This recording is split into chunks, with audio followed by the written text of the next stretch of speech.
Wow, what a great Survivor Series that was. Probably one of the best Survivor Series I've ever seen. And I'm lost for words. It was a great pay-per-view. And there was a couple of returns. We'll get to those eventually. But before I start, I just want to say if you haven't seen this already, go and check it out. And I apologise, this is about a day late. It just took a bit to sort of add all the pictures of Survivor Series in. But here it is, my full review of Survivor Series 2023. So let's start off with the match that opened the show first.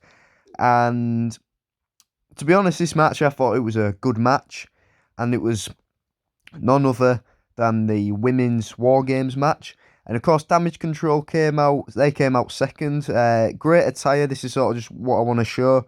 Probably, I feel like they would maybe make an Elite 4 pack of this. But yeah, great attire. There was quite a lot of attires throughout this event that could be made in figure form. So great attire by Damage Control. It was Becky and Bayley who opened the show first because they do have history, and they sort of were just sort of starting out the match first, sort of a bit slow paced, but that was that. And then eventually we had none other than Shotzi come in, and this is sort of the whole match was sort of carnage. So we had weapons, we had trash cans, and talking to trash cans, we had not Dakota Kai, Io Sky, top of the cage with a trash can on her head. I think you can sort of guess what she was gonna do with it. Off the top of the cage onto everyone. I thought this was a good spot. Spots like this, you've got to be careful with, but in the end, they do look good. And talking in the end, overall, good match, and eventually, Team Becky did get the win. I thought it was a good match. There's some good spots in it. I think that this is what made the match a good match, the sort of the good spots in it. And now the next match we had was, wasn't a match, it was a segment, and it was none other than the return of R-Truth. It was a good return, I didn't expect it. It was good to see R-Truth back on the screen. It was a good return. Great to see, as I say, R-Truth back, and hopefully he does some good stuff on TV. And then we had sort of a bit of another segment, and it was sort of Randy Orton hasn't arrived yet, and you'll see why this sort of played off in the end. And at first I didn't really know why they was doing this, but it sort of was they sort of did it to add to the story, you could say. And then the next match we had was Miz and Gunther. There wasn't really too much to it. The main bit when it started was the Miz sort of pulling off the turnbuckle pad. So yeah, they pulled it off, and the low blow to Gunther. That was sort of, I felt like the Miz was going to win here. Because, maybe if Gunther does win the Rumble and he has to lose the IC title, I did think he was going to win here. And so this is where I thought he'd win. But he kicked out. Gunther kicked out. Eventually, he did reverse it about probably less than a minute later. Gunther got back, sort of the walls of Jericho here, and he did get mentioned in the match. So eventually Gunther did this, Miz tapped out, and we had Gunther for the win. I thought it was a good match. It wasn't the best, but it's sort of displaying Gunther and his talents. It was a good match overall, when I did quite enjoy it. And then we had Santos Escobar versus Dragon Lee next, and I want to show you this attire, or this sort of entrance jacket, or this sort of whole entrance. It was good to see in there. It was, if this was made in Elite form, I'd probably buy it. It was quite good. And overall, this match was sort of just filled with sort of like these sort of high spots like this. Sort of we had Dragon Lee going over the top rope, that sort of stuff. You sort of expect it with these sort of matches, and it was a good match. And yeah, overall, spots like this, sort of a Hurricane Rana off the top rope, and stuff like this you can sort of expect between these two, and it was good to see. And I did quite enjoy this Hurricane Rana, but eventually we did have Santos Escobar going sort of, I'm terrible with what finishers are called, I always forget, but we did go in for the finisher, and he did hit it. I think this was the first time he attempted it. He did hit it off the first time he attempted it, and this is where Santos Escobar picked up the win. And overall, I thought it was a good match, and that was that one. And then we had Rhea Ripley. She was, again, the coming made as an elite. I thought it was quite a good entrance, definitely showcasing Rhea off. And then I didn't really think Rhea was gonna lose, but you can sort of see this spot here where she does look like she's gonna lose. Zoe Stark goes in for a finisher. I was about to say the GTS. I forgot the name of it. But of course, Rhea Ripley did reverse it. Went in sort of sort of a few hits. Went in for the Riptide, as you can see here. And this match was sponsored by Slim Jim as well. So you can sort of see it around the sides, the barricade. And then eventually she did get the win after this Riptide, which overall, it was a good match. I did quite enjoy it. But now on to the main event. The main event, we had Drew coming out first, which, to be honest, he didn't have the best attire, but I thought it was, good to have Drew come out first. And then we had the attires here, excellent. I could definitely see this as a 4-pack. And it was a good entrance, not just the attires, but sort of the presentation, how they all were. It was good to see him, especially JD officially in the Judgment Day.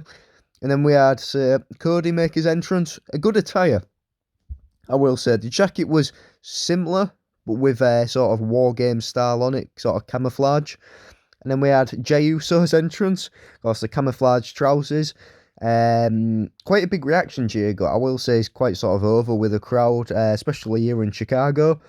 And then we had Sami Zayn making his entrance, sort of, he was sort of going for the Judgment Day. You could sort of tell there was sort of the anger there.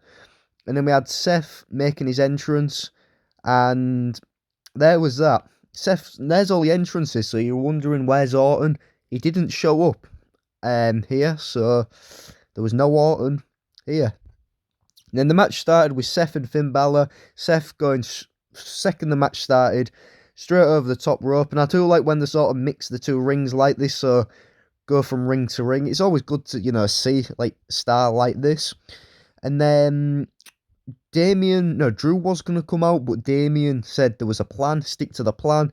Damien came out instead, and, it was sort of an angle they were sort of trying to build. But yeah, overall, the Judgment there, I feel like for this sort of part, was sort of just sort of leading, sort of going towards for the win, because they were doing quite well. And then we had JD bringing a kendo stick as well. Overall, this match was sort of filled with weapons, but mainly used by the Judgment Day. But the Cody's team did get a bit better. But I think this is sort of where it was sort of going towards the end. Sort of a choke slam, sort of to all of them. Cody's team. And then eventually Seth was put through a table. And I feel like this is where the match could have ended. But Randy. Where's Randy? Well, Randy was about to come out now. About now we were sort of having the countdown. And then who comes out? Rhea Ripley with a Money in the Bank briefcase. And I did think Damien was going to cash in here. I did really think he was going to cash in. So you see Rhea sort of running down with the referees as well. And then, yeah, as I say, she was going to cash in for Damien. And I almost sort of felt, as I say, that there was going to cash in. And then, now, who comes out now? Well, we could hear voices. Here's Randy. You can see Rhea's face there. She definitely looks shocked. No cash in. And then it was just sort of, you got a big pop. And there's Randy. Sort of, it looks well. Randy looks well. And it's good to see Randy back. And I'm hoping he can have some good feuds and matches as well. So there's Randy, of course, comes into the match, takes out Dominic straight away. And this is where Cody's team sort of were going towards for the win. Sorry if I can hardly speak. But yeah, but this is sort of an interesting bit. Randy was going to RKO Jey, but Jey realised. So I think there's something maybe building up there, maybe a match at the Rumble. And then here's the bit where it ended nearly. Well, it was going towards the end.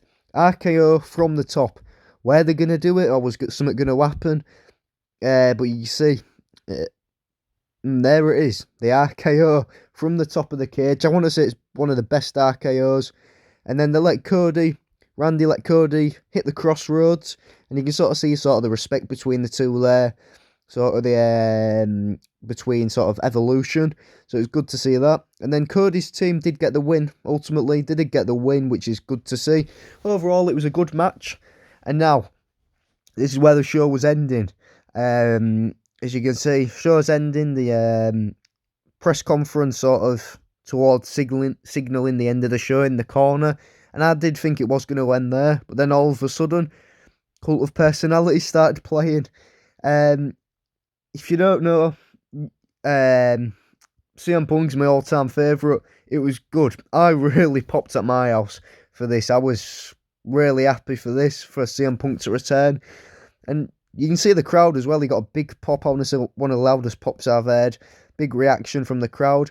And then the entrance was good. It sort of got all of his old logos on as well. So you can sort of see the straight edge one there, and then sort of one of his old logos. And there's Punk. People were thinking maybe they could have Grayson Waller, but the second I heard Cult of Personality, I know it was Punk. And once again, same as Orton, Punk's looking well. It was good to see Punk. You can sort of see him. He looks happy.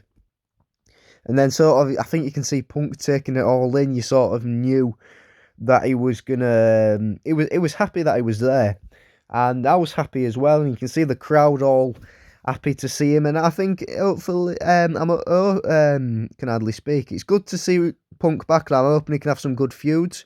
And there's clobbering time. He did do clobbering time. An loud crowd reaction for it's clobbering time. And then there's Punk ending. He sort of went around the crowd, and that was sort of the final shot we got of Punk. And overall, I'm happy to see Punk back. So that does it for the review of Survivor Series 2023. Overall, I want to say, because it's the last pay-per-view of the year, best pay-per-view of the year in my opinion. 10 out of 10. Great returns, and overall it was a great show. And now I'm really hoping with Punk back as well, we can get some new Punk figures. Ultimates, Elites, even Basics for me. Punk Basics. Anything Punk, I'll buy it. So I'm really glad to see Punk back. And overall, great pay-per-view. R-Truth, Randy, and just good matches. So I hope you all enjoyed it as well, and I hope you enjoyed this video. So thanks for watching, and I'll see you next time.